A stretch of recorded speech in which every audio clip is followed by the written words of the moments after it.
Hello everybody, how are you guys? I'm out here in the usual chaos that is Los Angeles traffic, and it's backed up for miles. So I thought I'd check in and continue my How to Get Rich video series by talking about one of the opportunities that is often presented to us as wealth seekers, as wealth builders, and that is multi-level marketing projects or campaigns or products or opportunities. Multi-level marketing opportunities. So I have a long history of thinking that I was interested in this and then not doing anything. Because I built my wealth in real estate. They call me Mr. Joe Flip. I don't know if you've seen me on TV, heard me on the radio, but I have a long history of flipping. Okay, and that's why I say you gotta find the thing that is your vehicle to wealth. That's why we're gonna cover so many opportunities in this How to Get Rich series, because who am I to say what is the method that's going to work for you, right? And that's going to work for your desires, likes, skill set. You have to dip your toe in a few things until you find the thing, and you'll know. You'll know. I don't know if any of you ever canoed as a kid or you're an outdoors person, but when you're canoeing and you push off from the side of a river or a creek and you start to paddle, and as you near the middle of the creek, you can feel the current start to pull you down the stream. And that is exactly what will happen when you find the vehicle that is right for you. I mean, I started flipping when I was young, but when I'm sure that I tried other things at the time. I mowed lawns, I shoveled sidewalks, I walked dogs, I babysat, I'd feed your cats when you were on vacation. I did anything to make a buck because I wanted to get rich. Get rich, get rich. R-I-C-H, rich. We're getting rich out here. And when I started flipping stuff, which if you don't know, that means buying it down here and selling it up here and pocketing the difference. And when I started going down to that bank at the age of 8 years old, dropping that cash on the counter, I could barely reach up on the counter. I'm throwing quarters and dollars and $10 bill on the counter. And in these days, you had to go to the bank. There wasn't any, I'm old. I'm like 79 years old, guys. There wasn't any ATM bank, any machine there. You had to go in physically to the bank and go up to the counter and you fill out a deposit slip. Guys, it was chaos. It was crazy. There'd be people waiting in line. You'd be like 15th in line. I've got all I'm like 8 years old. I got all the change, guys. I've been at it for a long time, but you have to find out what's right for you. Now, MLM opportunities were never the right vehicle for me, but I'm not saying they're not for you. I know they get a lot of bad press, but somebody's getting rich, and it might as well be you. It might as well be you, guys. So the best way to work an MLM opportunity, in my opinion, not an expert. I'm not an expert. And in this series, we're going to be talking about some of the experts in a lot of these spaces. We're going to be we're going to translate some of their ideas into usable golden nuggets, okay, that you can use. And sometimes we'll have interviews with them, phone interviews, live interviews. We're going to have exposés on some of the quality guys and girls and some of the scammers. It's going to be a whole series on how you can get rich. So in terms of multi-level marketing, the very first one that I was exposed to was when I was 18 years old. Now, I don't want to say the name. It wasn't Amway. It was another product. And somehow somebody invited me to a something, and I forget who got me interested and involved, but here I was, 18. I was doing I worked at a country club as a busboy. I was doing anything to make money. So we go to this house. This is in Des Moines, Iowa. This is in Des Moines, Iowa, where I lived when I went to high school. And so did my parents. We lived in the same house, and my brothers and sisters. We didn't live in separate houses. We all lived in the same house, save money. And go to this presentation. Now, you go to this house, and in the driveway are two brand new Mercedes-Benz. Now, I'm 18 years old. We didn't have a lot of money. That's one reason why I'm driven to get rich, because we didn't have a lot of money. And I see these Mercedes-Benz. Now, we had a old Dodge van, and we had a Mercury Comet. And at one time, we also had a Volkswagen Golf. Volkswagen Rabbit. We weren't rich, guys. We were loving family. We were like the Waltons. Like, good night, John Boy. Good night, Bob. Good night, Sue. Good night, John. That whole thing. Like the Waltons TV show. But we lived in the suburbs. It'd be like the Waltons if they were in the suburbs and had a Volkswagen Rabbit. They probably needed a Volkswagen Rabbit on that show. It could have helped them do some of the chores around the farm.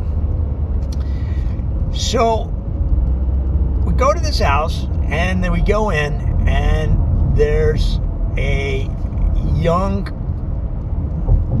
couple. I believe they're a married couple.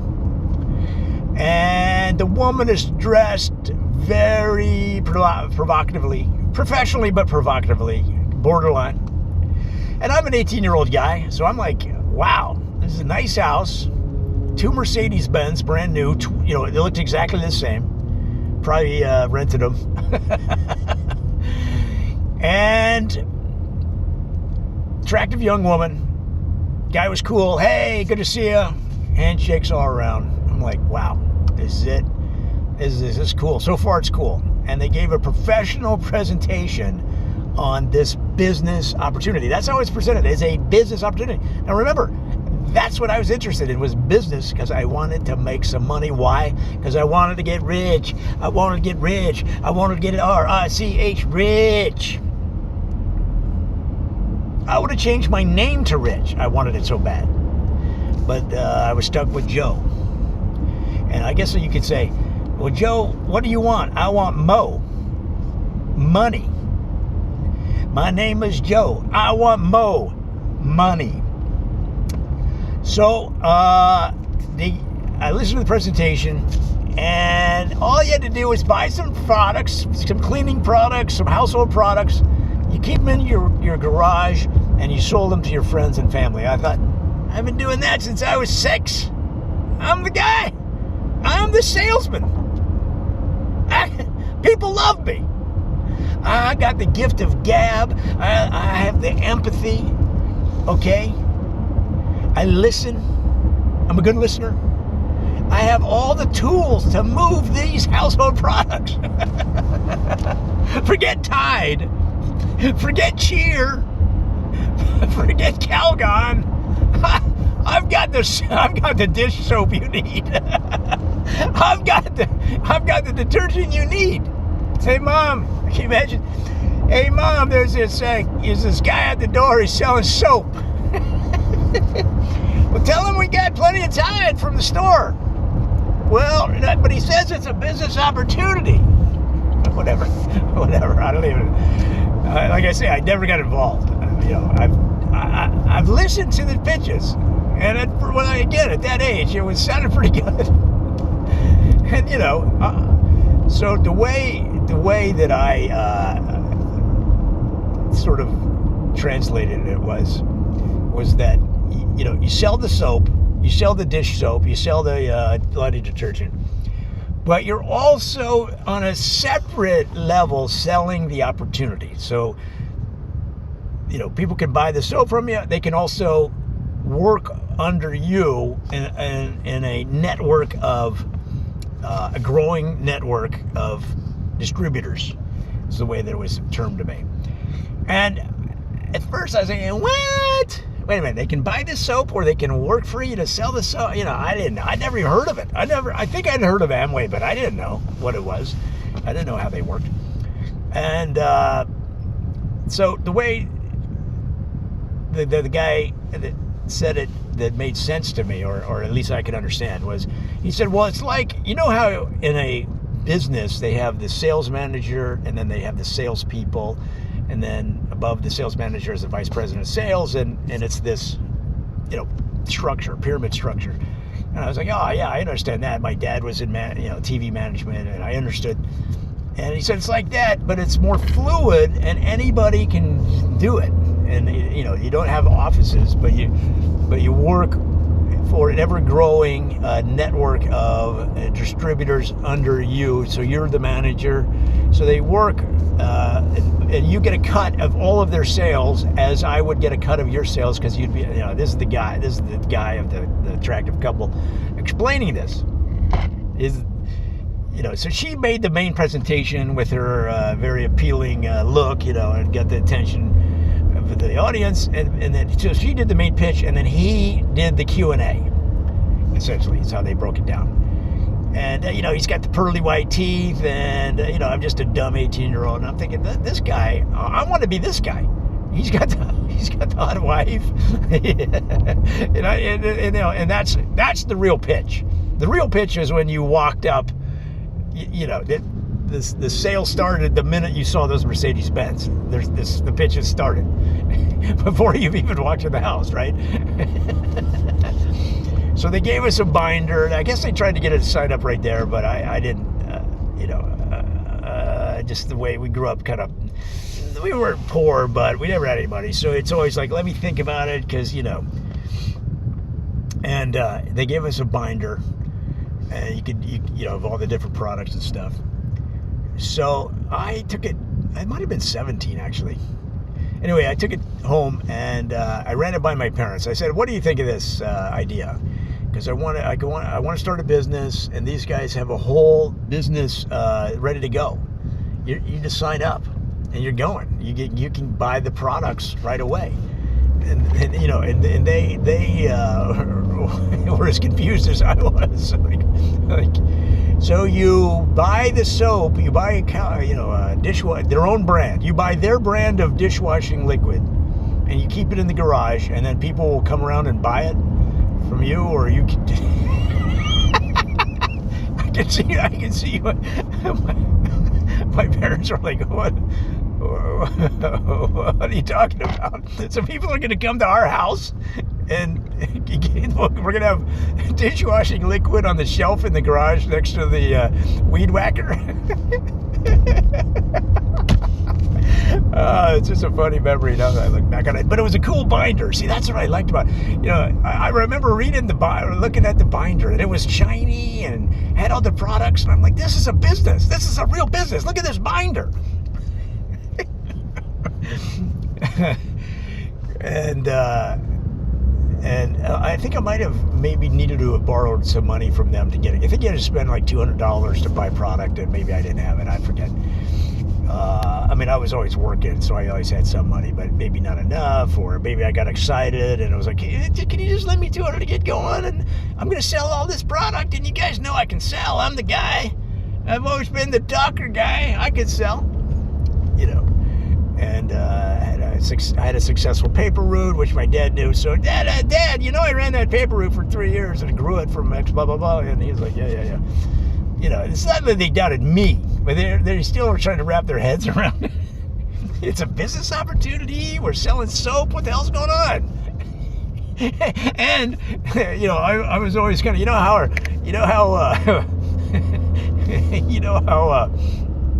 Homer Simpson always had crazy ideas. crazy business ideas. You know, I think that was partly in the back of my parents' mind. It was like, well, here comes Joe with another Homer Simpson idea. That was before The Simpsons, but it was back in the day. I think this was like 77, right in there. So they said, well, we'll support you, but we can't lend you the money. You just have to figure that out. You take it out of your busboy money or whatever. And you can use part of the garage if you they were supportive. That was their whole thing. They're like, well, we don't have any money to give you. but you get a slice of the garage. Like we never had that much money, so there was kind of a good approach from them. They said, look, we'll support you, as long as we don't have to give you any money. Kind of thing. No, so I could sense their hesitation, and I was thinking about it. So the dude, some dude that they did a follow-up. So one of their people, in other words, one of the distributors under the people that made the big present, the Mercedes couple, one of their people called me as a follow-up, and they said, the guy said, well, do you have any questions? I go, I don't really, totally get it, or whatever I said. I honestly forget what I said. It's so long ago. He said, well, let me come over, so this guy comes over, and he must have been fresh in the, because he was very eager, but he had none of the, appeal of that original couple. He drove this old beat-up car, and I didn't have a car. I was 17. I didn't have a car. I just barely got my license. But it was an old beat-up car with food wrappers on the ground. The guy was kind of unkept, long hair. He looked like the opposite of the shiny couple that gave us the original presentation. So, which I had no problem. I had no problem with his look as it was. I was kind of a rock and roll kid. I didn't really care about that, about the long hair and all that. But I thought, the car. Is this the kind of car that that you get, that you can? And I don't know. I sort of lost my enthusiasm when he rolled up in his beat up car, and it was beat up. I mean, it was like a $200 car. I mean, I've had lousy cars, but so no big deal there. But I was like, oh man, it doesn't look like it's really working out for this guy. So, but he was real enthusiastic. Anyway, long story short, I ended up not doing it. So we'll continue with more of these tales in this How to Get Rich series. Talk to you then.